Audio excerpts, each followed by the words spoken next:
tanggung jawab sosial juga memiliki tantangan dalam mengimplementasikannya. Yang pertama itu kurangnya pemahaman dan komitmen dari manajemen serta karyawan. Yang kedua, keterbatasan sumber daya baik dana maupun tenaga ahli. Ketiga, kesulitan dalam mengukur dampak sosial dan lingkungan secara objektif. Keempat, kurangnya partisipasi aktif dari pemangku kepentingan. Dan yang terakhir, kompleksitas dalam menyelaraskan tujuan bisnis dengan tanggung jawab sosial yang berkelanjutan. Oke, bentar. Nah, topik kali ini kita akan membahas mengenai CSR. Nah, CSR ini apa? Yaitu CSR berbicara mengenai corporate social responsibility. Artinya bahwa perusahaan atau industri yang menghasilkan suatu barang ataupun jasa jangan hanya berfokus kepada keuntungan atau profit. Jangan hanya berfokus kepada kinerja. Jangan hanya berfokus kepada produktivitas. Nah, tetapi perusahaan juga harus memikirkan atau memfokuskan dan menciptakan bagaimana melakukan strategi terhadap nilai tanggung jawab sosial.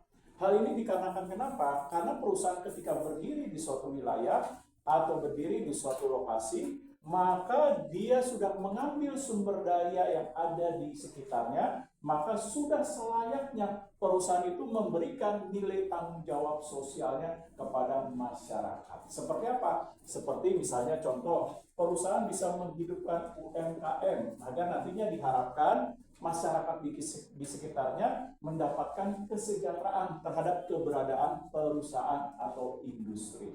Nah, selain itu juga perusahaan harus diwajibkan bagaimana menjaga lingkungan setempat. Ketika perusahaan melakukan industri, menghasilkan suatu barang ataupun jasa, pasti ada produksi yang ada proses pembuangannya. Nah, oleh sebab itu, perusahaan harus menjaga kondisi lingkungan. Seperti pertama, menjaga dari kondisi tanah, bagaimana tanah yang ada di sekitar industri tersebut tidak mencemari dalam kondisi tanahnya, sehingga nantinya masyarakat juga bisa menikmati kondisi tanah yang baik.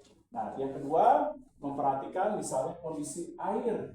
Nah, jangan sampai pada saat melakukan industri, perusahaan membuang limbahnya secara sembarangan sehingga mencemari kondisi air di sekitar wilayahnya, Nah, kenapa? Karena akan mengganggu terhadap kelangsungan hidup dari lingkungan atau ekosistem. Nah, yang ketiga, udara. Bagaimana menjaga udara agar udara tetap memiliki kandungan oksigen yang baik. Nah, perusahaan juga harus memperhatikan pada saat melakukan kegiatan industri, menghasilkan suatu barang, ketika terjadi pencemaran di udara, nah bagaimana kondisi udara itu harus diperhatikan. Jangan sampai kondisi udara itu mengganggu lingkungan di sekitarnya. Oleh sebab itu, inilah bentuk daripada tanggung jawab sosial. Nah, bentuk tanggung jawab sosial yang dilakukan oleh perusahaan terhadap masyarakat bisa dalam bentuk people. Nah, apa itu people? Memperhatikan orang-orang atau masyarakat di sekitarnya. Termasuk misalnya memperhatikan kondisi daripada planet atau kondisi terhadap lingkungan. Nah, seperti memperhatikan bagaimana perusahaan harus melakukan AMDAL. Apa ini AMDAL? Mengenai analisis mengenai dampak lingkungan. Jadi, ketika melakukan kegiatan bisnis, perusahaan menarik keuntungan atau profit dari kegiatan bisnis menghasilkan suatu barang, maka sudah selayaknya perusahaan memperhatikan bagaimana kondisi lingkungan di sekitarnya, baik kondisi terhadap tanah, air, udara. Nah, inilah bentuk tanggung jawab sosial dalam bentuk planet. Nah, selain itu juga perusahaan harus memperhatikan plan. Apa ini plan? Pelestarian terhadap kondisi bagaimana lingkungan sekitar terhadap misalnya kondisi tumbuhan.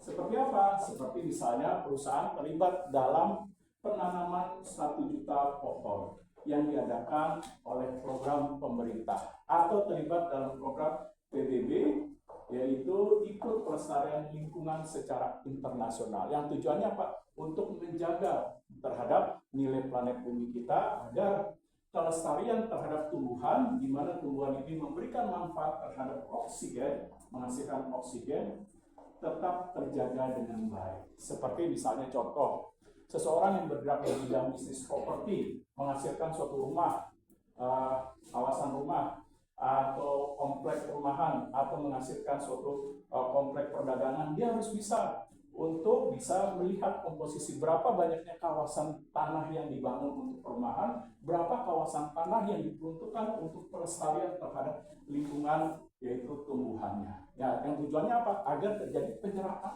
air. Jangan sampai nanti kondisi alam berubah sehingga mengakibatkan terjadinya erosi dan banjir. Nah, oleh sebab itulah perlu adanya bentuk plan terhadap nilai tanggung jawab sosial yang dilakukan oleh perusahaan. Nah, selain itu juga harus ada selain planet. Nah, saya akan bahas tentang people. People ini apa? Perhatian terhadap bentuk tanggung jawab sosial dalam sisi kemanusiaan. Seperti apa yang tadi saya katakan, bisa melakukan peningkatan pertumbuhan dan pemberdayaan ekonomi. Nah, salah satunya apa? Pertama, bisa merekrut masyarakat di sekitarnya untuk sebagai tenaga kerja. Nah, ketika perusahaan itu dibangun, jangan sampai nantinya tidak ada bentuk perhatian dari masyarakat di sekitarnya, seperti misalnya tenaga kerjanya lebih banyak dari luar. Nah, seharusnya ketika industri itu dibangun di suatu lokasi, harus ada memperhatikan berapa banyak tenaga kerja yang direkrut dari wilayah setempat. Supaya apa? Supaya juga masyarakat di sekitarnya itu produktif. Nah, bagaimana masyarakat produktif? Ya, salah satunya dilibatkan supaya bekerja dalam perusahaan tersebut. Nah, kalau sudah produktif ini apa? Tentu memberikan manfaat juga, yaitu apa? Pemerintah bisa menarik pajak dalam bentuk PPH. Nah, bagaimana mungkin pemerintah bisa menarik pajak kalau masyarakatnya misalnya banyak yang menganggur? Nah, oleh sebab itu, tanggung jawab sosial dalam sisi kemanusiaan atau people bisa salah satunya adalah merekrut tenaga kerja yang ada di sekitar perusahaan, di mana perusahaan itu melakukan kegiatan atau operasi bisnis.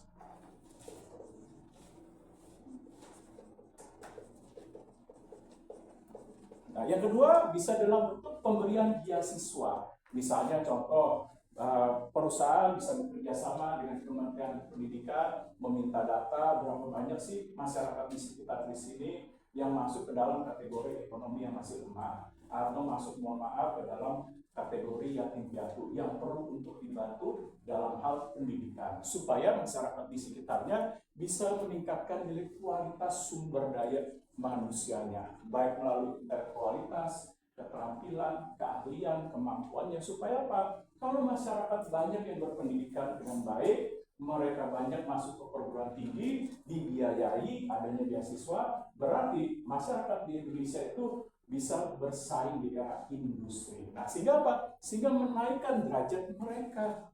Nah, inilah bentuk salah satu contoh tanggung jawab sosial yang diberi dalam bentuk beasiswa.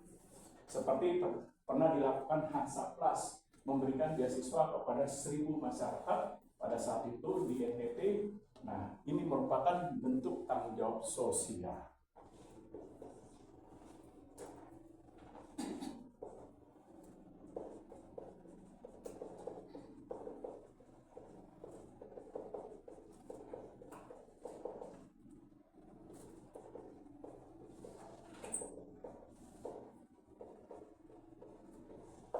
Nah, selain itu bisa dalam penyediaan air bersih dalam bentuk sarana, seperti yang dilakukan oleh Aqua. Aqua pernah mengadakan program CSR dalam bentuk setiap pemberian Aqua itu mereka memberikan 100 rupiah yang nantinya akan dikumpulkan dari pembelian konsumen untuk membantu penyediaan air bersih yang bekerja sama dengan pemerintah daerah di NTT, yang tujuannya apa? Supaya masyarakat di NTT itu memiliki sanitasi, yaitu kebersihan terhadap penggunaan air bersih. Karena di sana itu penggunaan air bersihnya sangat sulit. Mereka mengambil air itu ratusan kilo, bahkan puluhan kilo, karena mereka harus naik ke gunung. Nah, inilah merupakan bentuk dari tanggung jawab sosial yang dilakukan oleh Aqua, yaitu keterlibatan terhadap nilai kemanusiaan dalam bentuk penyediaan air bersih.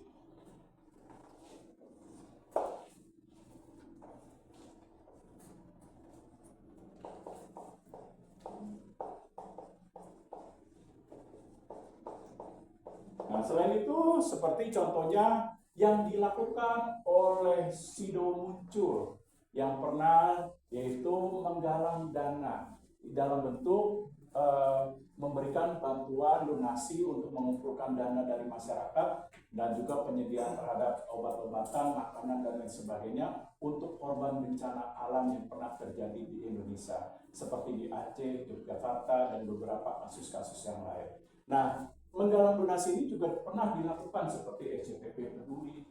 Nah, lalu juga pernah dilakukan oleh RCTI, Indosiar dan lain sebagainya. Yang tujuannya untuk membantu dalam korban bencana alam. Nah, inilah suatu wujud dari nilai tanggung jawab sosial. Nah, penyelenggaraan dari nilai tanggung jawab sosial atau CSR itu ada yang sifatnya berkesinambungan.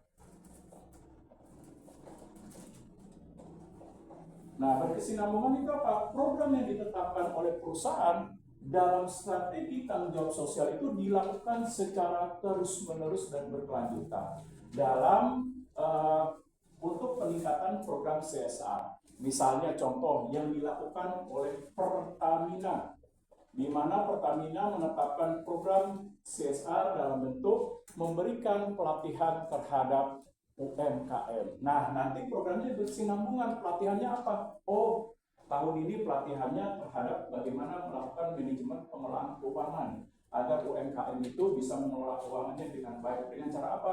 Pendekatan akuntansi yang dasar. Yang kedua, periode yang kedua, ganti lagi programnya berkesinambungan, tapi masih terkait dengan UMKM. Misalnya, memberikan pelatihan terhadap manajemen pemasaran. Bagaimana UMKM produknya bisa bersaing dalam menggunakan konsep-konsep pemasaran dengan baik seperti komunikasi pemasaran, pemanfaatan media sosial. Lalu yang ketiga bisa dengan menerapkan misalnya dengan melakukan upaya penciptaan promosi yang baik. Nah, ini dilakukan oleh Pertamina. Nah, periode yang ke depan lagi apa? Misalnya meningkatkan inovasi produk. Nah, nanti Pertamina akan menciptakan program CSR-nya. Nah, untuk periode yang akan datang, peningkatan inovasi produk dalam bentuk apa? Misalnya dalam bentuk perencanaan terlebih dahulu, dalam bentuk pengelolaan, dalam bentuk pengembangan ide, dalam bentuk peningkatan nilai tambah terhadap produk dan lain sebagainya. Nah, inilah sifatnya yang berkesinambungan. Lalu ada program CSR yang sifatnya tidak berkesinambungan.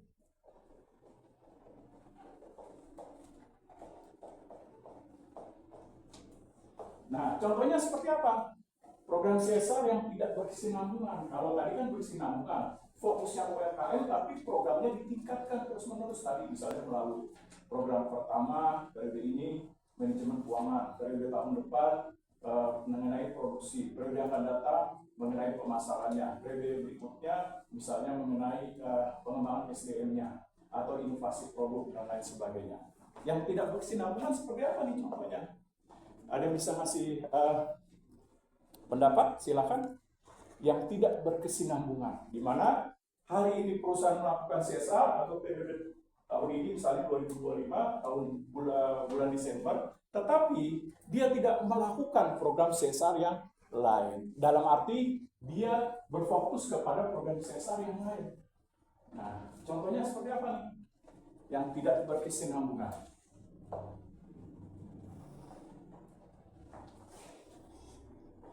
Yang hanya satu kali program. Nah, coba mungkin kira-kira apa nih?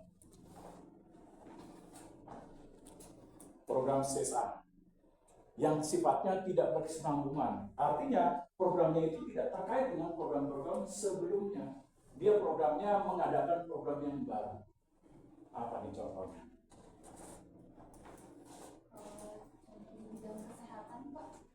Oke, misalnya contoh Arion Mall. Arion Mall pernah melakukan CSR dalam bentuk ikut terlibat dalam pemerintahan daerah kota, membangun taman kota dan penyediaan hutan kota. Nah, setelah membangun hutan kota dan juga taman kota sudah selesai. Nah, dia sudah melakukan CSR, nanti Arion akan memikirkan kembali. Kira-kira tahun depan, misalnya 2026, program CSR yang saya lakukan apalagi ya? Nah, saya sudah membangun taman kota, terlibat dalam pembangunan hutan kota dalam bentuk perhatian terhadap plan atau planet. Nah, tahun depan apa? Oh, tahun depan saya ingin mengadakan dari sisi kemanusiaan berupa misalnya menggalang dana untuk pemberian beasiswa. Nah, bagi masyarakat di sekitar yang ada di kompleks Arion misalnya. Nah, ini dia.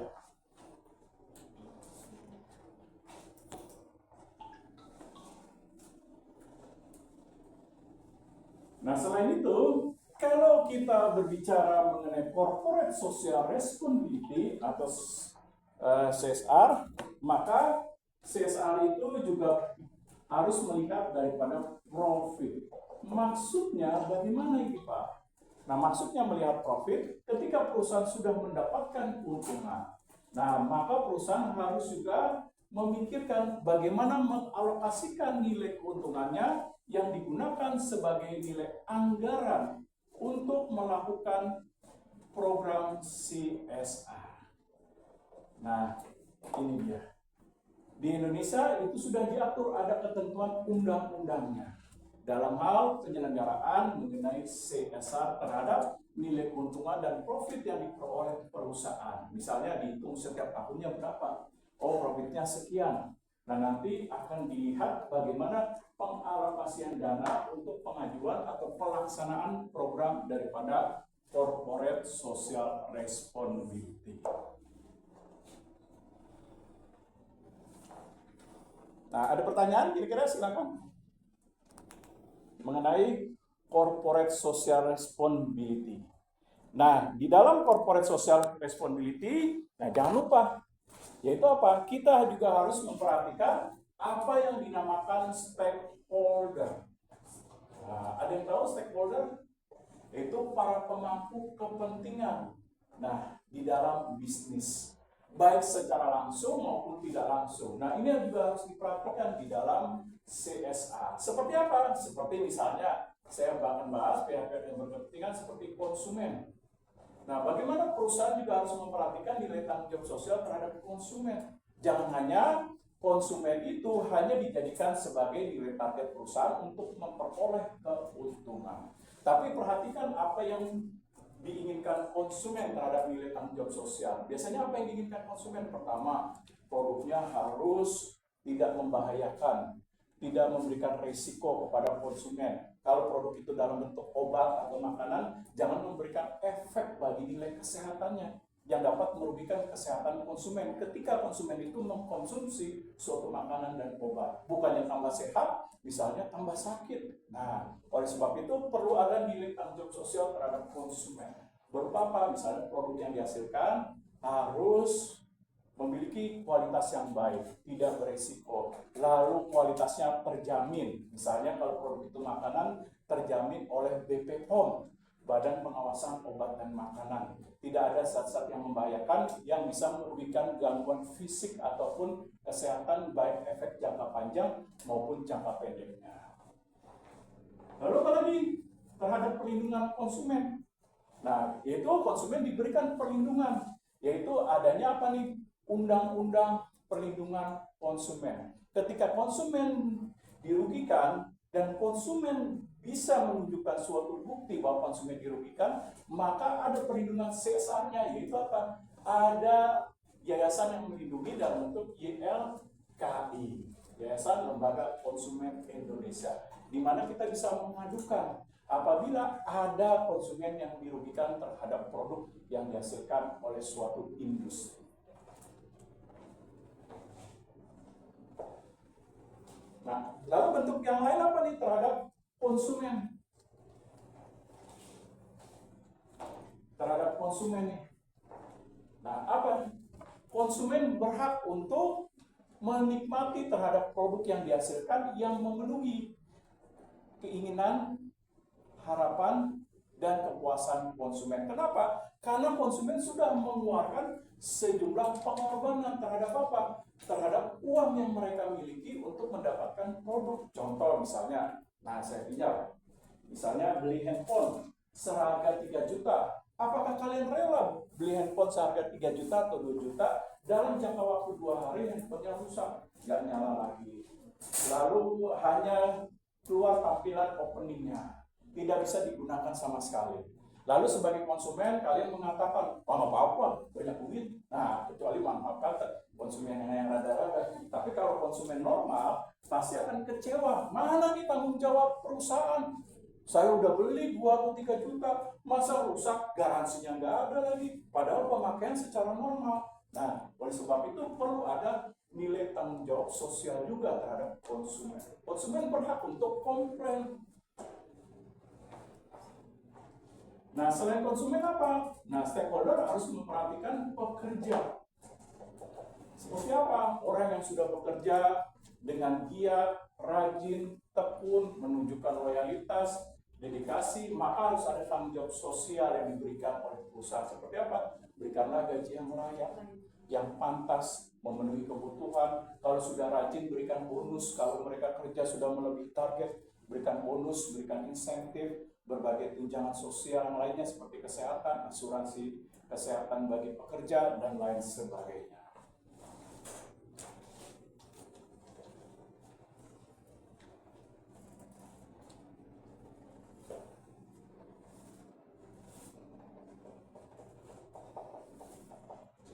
Lalu memperhatikan terhadap supplier. Seperti apa nih tanggung jawab sosial terhadap supplier? Nah, perusahaan harus memiliki komitmen yang baik terhadap supplier. Misalnya contoh, memesan suatu bahan baku. Anda buka perusahaan industri kafe atau restoran ayam geprek, pesen 3.000 daging atau 300 kg daging. Nah, sudah habis itu, padahal awalnya sepakat 2 minggu lagi ya Pak saya bayar, ternyata meleset. Nah, kira udah 2 minggu ditagih, mana nih ownernya? Keluar kota. Nah, ditagih lagi, kemana ownernya? Gak ada, lagi rapat, ada aja alasannya. Nah, kalau seperti itu berarti perusahaan atau pemilik daripada usaha tidak menjalankan corporate social responsibility dalam memberikan komitmen terhadap supplier.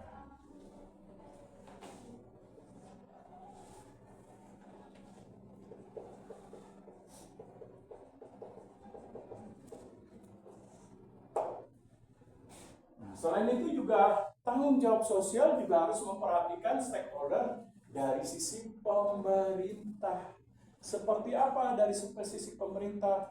Jangan sampai melakukan kegiatan bisnis yang dilarang oleh pemerintah, seperti memperjualbelikan atau melakukan perdagangan manusia dalam bentuk misalnya sekarang ini yang sedang marak tuh seperti di Kamboja, menjual organ-organ tubuh manusia secara ilegal. Nah, lalu apa lagi tanggung jawab sosial? Seperti contohnya melakukan perdagangan yaitu terselubung dalam bentuk prostitusi. Nah, ini juga dilarang pemerintah. Lalu dalam bentuk narkoba dan lain sebagainya. Nah, selain itu juga pemerintah, perusahaan juga harus melakukan tanggung jawab sosial berupa perhatian terhadap nilai pesaing. Artinya apa? Setiap bisnis boleh bersaing, tapi lakukanlah bersaing dengan sehat. Nah, tidak melakukan pencurian, lalu pembajakan, mengambil hak paten orang lain, atau mengambil kekayaan intelektual tanpa izin. Nah, ini dia. Lalu apalagi menjelekkan produk orang lain secara terang-terangan, tanpa di-blur, tanpa digelapkan. Nah, langsung. Nah, ini tidak diperkenankan karena ada bentuk tanggung jawab sosial dalam bisnis terhadap pesaing.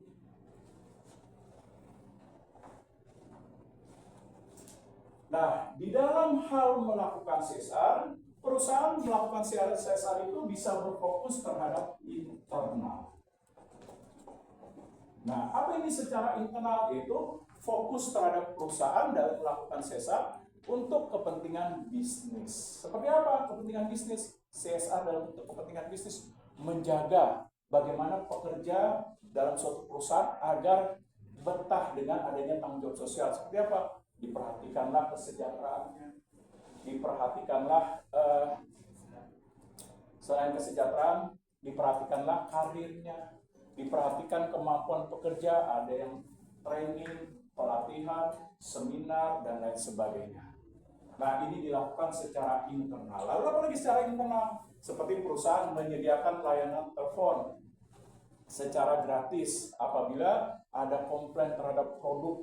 Nah, ini merupakan bentuk tanggung jawab CSR yang dilakukan secara internal, yaitu berkaitan dengan nilai bisnis, supaya perusahaan dapat menjaga nilai reputasi bisnisnya dengan baik, sehingga kepercayaan terhadap masyarakat tinggi terhadap produk yang dihasilkan oleh perusahaan.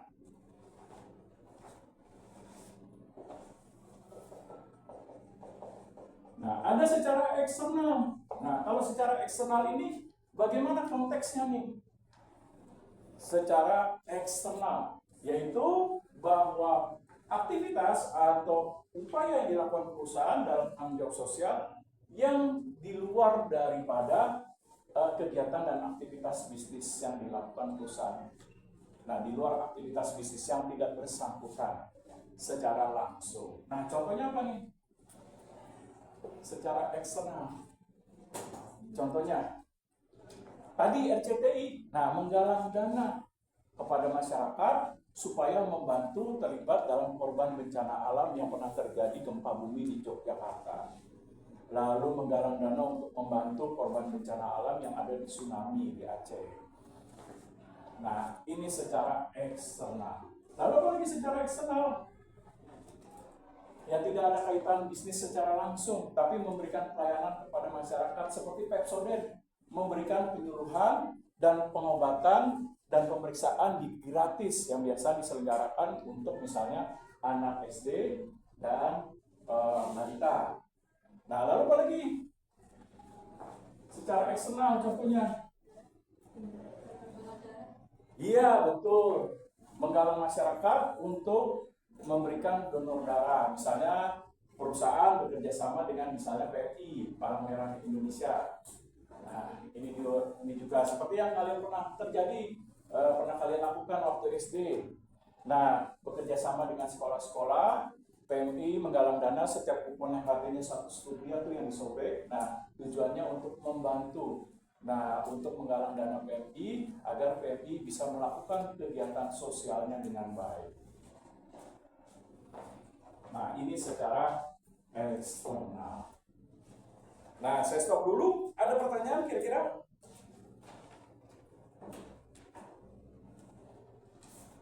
Nah, kalau tidak ada, saya lanjutkan. Nah, dalam melakukan atau melaksanakan CSR, itu ada nilai prinsipnya. Nah, prinsipnya apa? Yaitu prinsip daripada pelaksanaan CSR itu adalah tarif singkatannya. Kayaknya apa? Transparan. Artinya dalam melakukan CSR, perusahaan harus terbuka. Nah, dalam arti terbuka, dokumennya, perencanaannya, keputusannya bisa diketahui oleh pihak lain, seperti dapat diketahui oleh pemerintah, oleh audit eksternal, nah oleh karyawan, para manajer, sehingga mereka bisa mengetahui bahwa pelaksanaan CSR yang dilakukan perusahaan adalah benar-benar, bukan sesuatu hal yang bersifat fiktif. A-nya akuntabilitas. Ada yang tahu akuntabilitas? Nah, pelaksanaan CSR itu dapat dipertanggungjawabkan, misalnya mengajukan anggaran CSR, ini program kerjanya, ini dokumennya, ini perencanaannya, ini prosedurnya, ini sistemnya, ini bentuk pelaksanaan CSR di lapangan. Nah, benar nggak dilakukan? Ada nilai tanggung jawab sosialnya, seperti contohnya ada tim pengawasnya, nanti ada yang mendokumentasinya, lalu ada liputan videonya. Nah, benar atau tidak dilakukan? Nah, ini harus bisa dipertanggungjawabkan.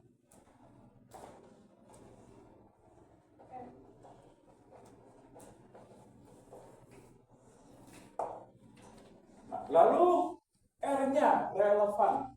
Apa ini relevan?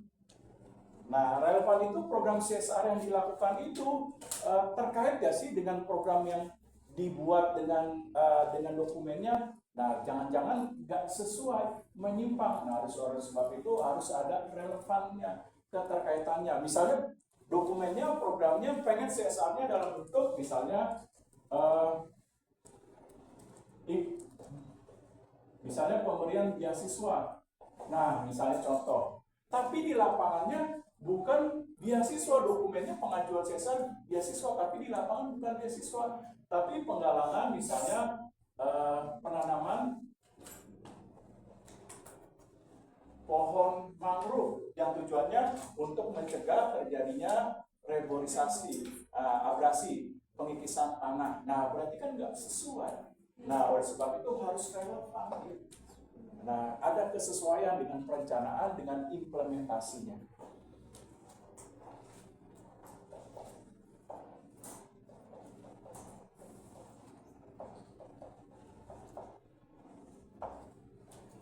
Nah, lalu ada independen.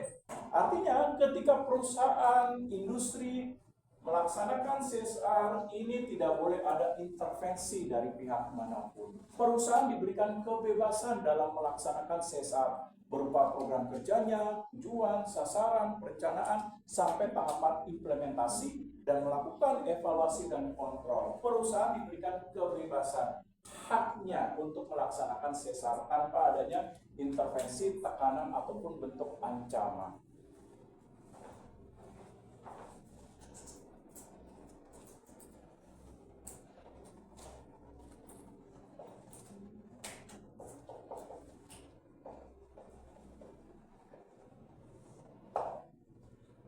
Lalu fairness, yaitu apa fairness? Keadilan. Artinya dalam melaksanakan CSR harus ada keadilan. Jangan sampai program-program CSR yang dirasakan dinikmati orang-orang yang dekat terhadap perusahaan. Misalnya keponakannya yang menikmati CSR, program beasiswa tapi keponakannya. Habis itu program beasiswa yang dapat malah keponakan manajer. Nah, atau pekerjanya paling banyak. Nah, ini tidak boleh. Namanya program CSR harus berkeadilan. Ketika CSR itu dinyatakan untuk masyarakat di sekitar Rawamangun, misalnya contoh, nah masyarakat sekitar Rawamangun semua harus dapat. Berapa banyak jumlahnya? Jangan orang-orang terdekat dulu yang diutamakan, misalnya keponakannya, anaknya, saudaranya.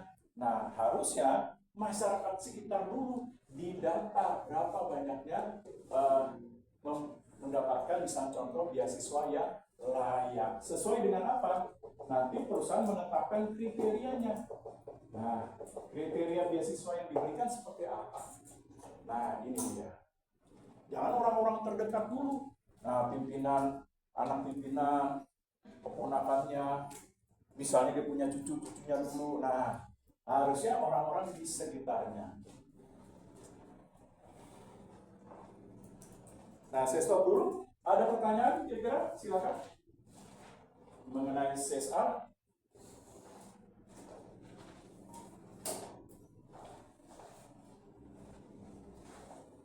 Nah, kalau tidak, saya lanjutkan. Nah, apa tujuan daripada CSR? Kira-kira tadi. Yaitu apa? Bisa mendorong dan meningkatkan image, citra, nama baik perusahaan.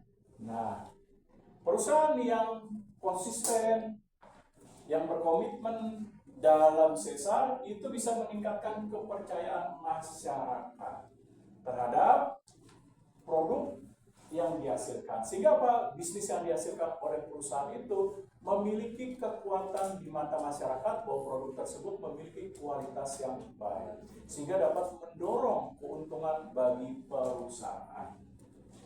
Nah, contohnya seperti apa? Contohnya seperti Honda nih. Nah, biarpun Honda dijelekkan dengan kerangka yang kropos, patah dan lain sebagainya, tetap masyarakat percaya dan tidak mengganggu terhadap nilai penjualan. Kalaupun penjualannya menurun hanya kecil. Karena kenapa? Image-nya yang mampu ditingkatkan dalam bentuk CSR. Nah, CSR yang dilakukan Honda apa saja?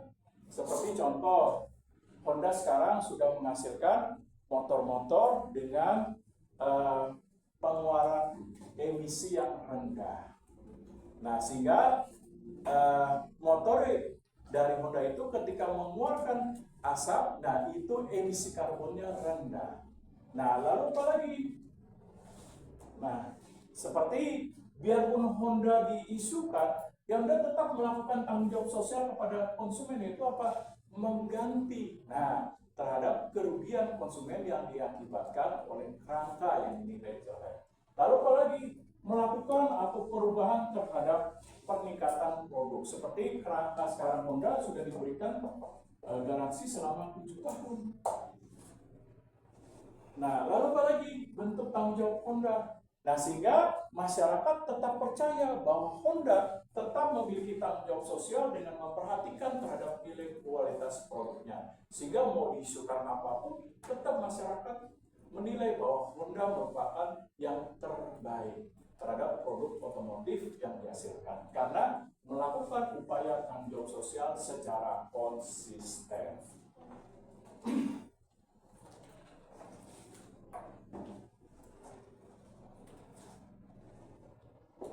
Nah, tujuan yang kedua apa nih? Tujuan yang kedua terhadap nilai tanggung jawab sosial. Nah, keberlanjutan bisnis menjadi semakin baik.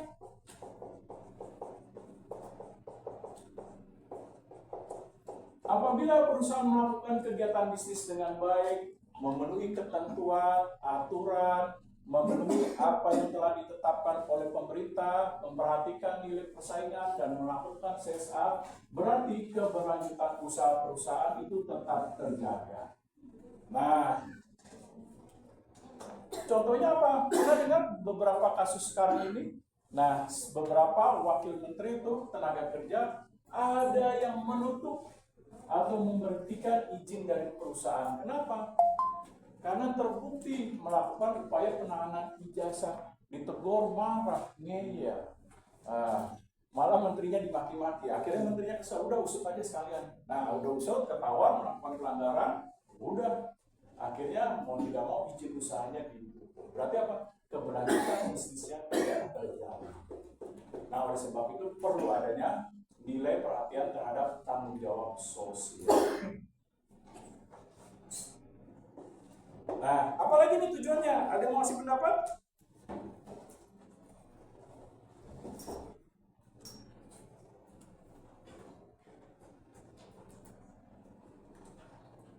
Dapat mendorong apa nih? Meningkatkan loyalitas pelanggan.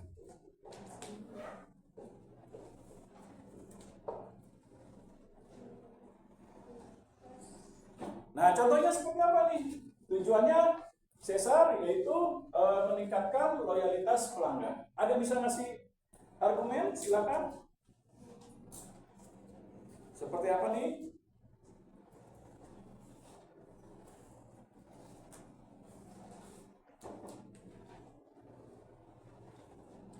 Coba nih. Operator. Nah, coba kasih pendapatnya operator. Loyalitas pelanggan dapat meningkatkan loyalitas pelanggan. Pada bengkel Honda paling Pak, contohnya. Bengkel Honda dia itu memberikan spare part yang ori Pak.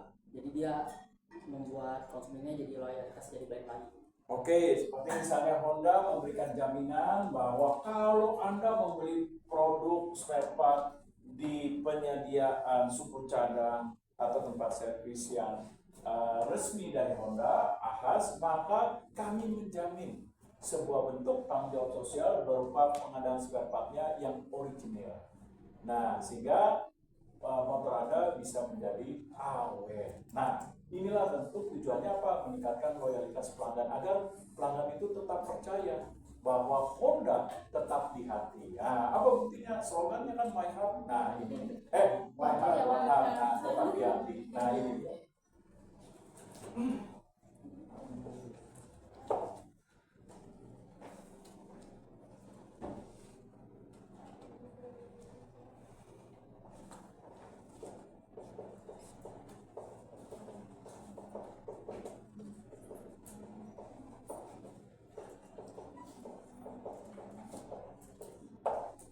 Nah, selain itu bisa mengatasi tantangan dalam bisnis. Nah, seperti apa nih? Nah, artinya kalau ada isu-isu yang negatif terhadap produk yang dihasilkan oleh perusahaan, perusahaan bisa menangkal hal tersebut dengan bukti yang nyata bahwa saya nggak seperti itu. Inilah bukti saya bahwa saya setelah melakukan berbagai tanggung jawab sosial, memperhatikan kualitas produk, memperhatikan bagaimana kepuasan konsumen, memperhatikan tenaga kerja saya sejahtera, juga saya setiap tahun memberikan perhatian kepada masyarakat berupa pemberdayaan pelatihan terhadap UMKM. Nah, inilah contohnya. Sehingga kalau ada isu-isu miring terhadap perusahaan, ini bisa diatasi dengan baik.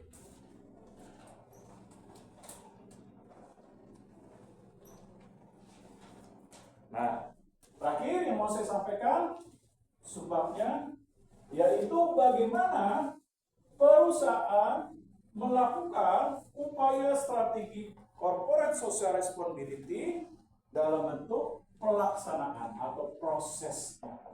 Nah, pertama apa? Tentukan dulu planning. Apa sih yang mau direncanakan? Apa tujuannya? Apa sasarannya? Bagaimana programnya? Apakah berorientasi kepada people, kepada planet?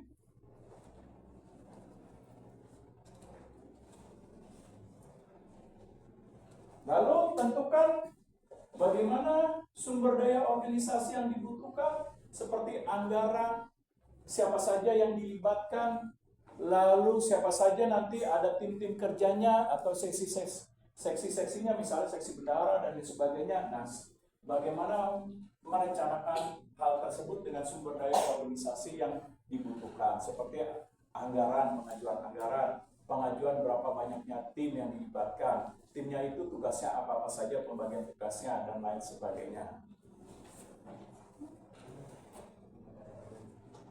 Nah, lalu apa lagi? Ciptakan bagaimana melaksanakan, ada sistem, ada ketentuan,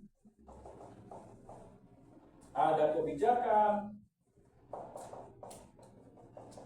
bagaimana nanti pelaksanaannya, implementasinya, lalu bagaimana melakukan pengendalian,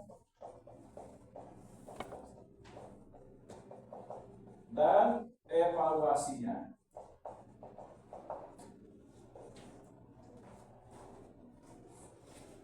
Lalu apa lagi? Nah, buat deh dokumennya. Dokumen udah ketemu rapat manajer dan pimpinan. Nah, buat presentasinya udah dinilai oke oleh para pimpinan dan manajer. Oke, bikin dokumennya supaya ada bentuk pengesahannya. Nah, sudah disahkan, berarti apa nih? Nah, tinggal diputuskan nih. Oke, kita akan putuskan melakukan CSR. Nah, apa? Apakah akhir tahun, Desember? Nah, bentuknya seperti apa? Jam berapa? Apakah CSR itu dilaksanakan di luar perusahaan atau di dalam perusahaan? Berapa lama? Nah, ini dia.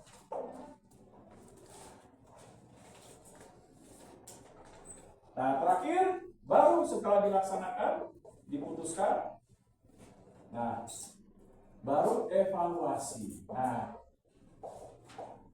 dirapatkan. Gimana pelaksanaannya?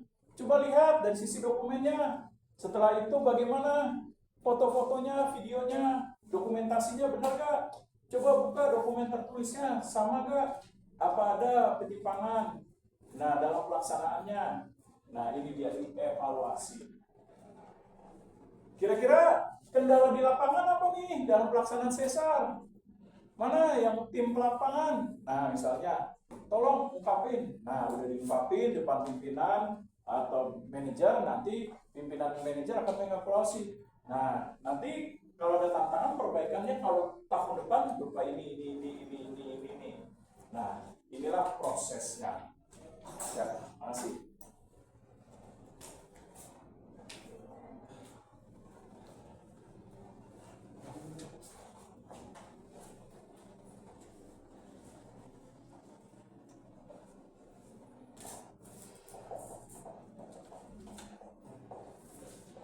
Nah, apa tantangannya nih kita melaksanakan CSR? CSR masih ada tantangan.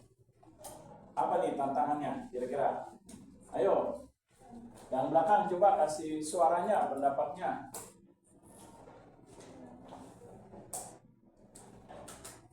Ya, tantangannya apa nih? Tantangan dalam pelaksanaan CSR. Pasti ada. Sama kan kalian kalau belajar kan ada tantangan. Udah niat nih, Mak, mau rajin nih Mak misalnya. lapor temannya, yang bener. Iya, Asna mau rajin mak semester ini. Mau 39 mak, bener kamu kata. Iya bener pak. Nah, udah komitmen tapi ada aja kendala tantangannya. Ngeliat buku, aduh, kok berat ya? Baru buka halaman kata pengantar berat, udah tutup lagi. Nah, itu kan tantangan. Nah, begitu juga dalam program CSR. Nah, ada tantangannya. Kira-kira apa nih tantangannya? Terbatasnya anggaran. Oke, terbatasnya nilai anggaran yang dimiliki oleh perusahaan. Perusahaan harus memikirkan dengan benar keuntungan, berapa banyaknya keuntungan yang digunakan untuk pengembangan bisnis, berapa mereka harus mengalokasikan untuk CSR. Nah, terkadang karena terbatasnya sumber daya manusia, sumber daya organisasi berupa salah satu contohnya anggaran, menyebabkan pelaksanaan CSR menjadi kurang optimal.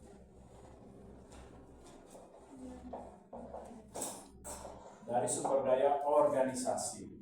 Nah, yang kedua apa nih tantangannya?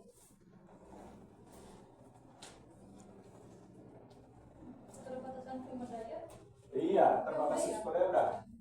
Apa lagi? Kesulitan dalam mengukur. Iya, kesulitan dalam mengukur. Kadang CSR sulit dalam mengukur tingkat keberhasilannya. Karena CSR itu kan bisa dirasakan untuk jangka panjang, tidak untuk jangka pendek. Keberhasilan CSR, manfaat CSR itu hanya bisa dirasakan untuk tujuan jangka panjang. Sehingga sangat sulit untuk mengukur keberhasilannya secara angka atau kuantitatif. Sulit mengukur keberhasilan. Nah, apa yang ketiga lagi? Ketiga nih tantangannya. Kurangnya pemahaman. Oke, kurangnya adanya pemahaman yang jelas terhadap manfaat, tujuan, arti, dan peranan dari CSR. Kurangnya pemahaman. Nah, sehingga apa? Sehingga perusahaan melaksanakan CSR, udahlah, nggak usah optimal, nggak usah idealis, yang penting kita ada. Nah, ini dia karena kurang bisa memahami apa kegunaan, kepentingan, manfaat CSR untuk jangka panjang. Nah, apalagi nih? Nah, coba yang lain, coba. Nah, ini Neng, coba Neng. Apa? Iya, tengok-tengok, iya, ayo. Apa? CSR. Tantangannya. Iya, ayo.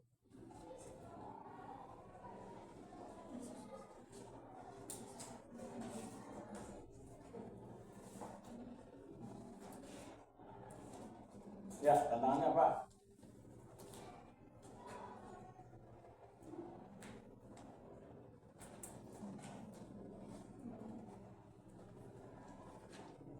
Isu sosial dan kritik publik bukan ya? Bisa.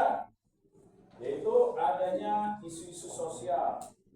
Nah, ketika adanya isu-isu sosial yang terjadi di dalam suatu perusahaan atau organisasi, ini menjadi sebuah tantangan. Misalnya contoh, ada beberapa perusahaan yang melakukan kegiatan CSR ternyata fiktif. Ketika di blow up oleh media massa atau di blow up melalui media sosial, timbul deh nilai-nilai yang negatif. Padahal tidak semua perusahaan seperti itu. Nah, sehingga apa? Menyebabkan ini menjadi tantangan. Bagaimana untuk meningkatkan nilai kepercayaan masyarakat lagi terhadap CSR yang telah dilaksanakan oleh perusahaan. Oke, yang terakhir. Kalau kurangnya partisipasi stakeholder. Oke, betul. Kurangnya partisipasi, keterlibatan, sering terjadi konflik terhadap penerapan CSR. Misalnya contoh, ada pimpinan atau pemilik usaha, udahlah ngapain idealis CSR, belum tentu dengan CSR keuntungan perusahaan kita dalam 1 tahun meningkat. Memang benar, karena CSR itu tujuannya untuk jangka panjang. Nah, ini menjadi tantangan bagaimana untuk menyadarkan pemilik usaha ataupun manajer bahwa CSR walaupun pengorbanan pengeluaran dananya ada, tapi bisa dirasakan manfaatnya untuk jangka panjang. Oke, silakan kelompok kesimpulan. Jadi kesimpulan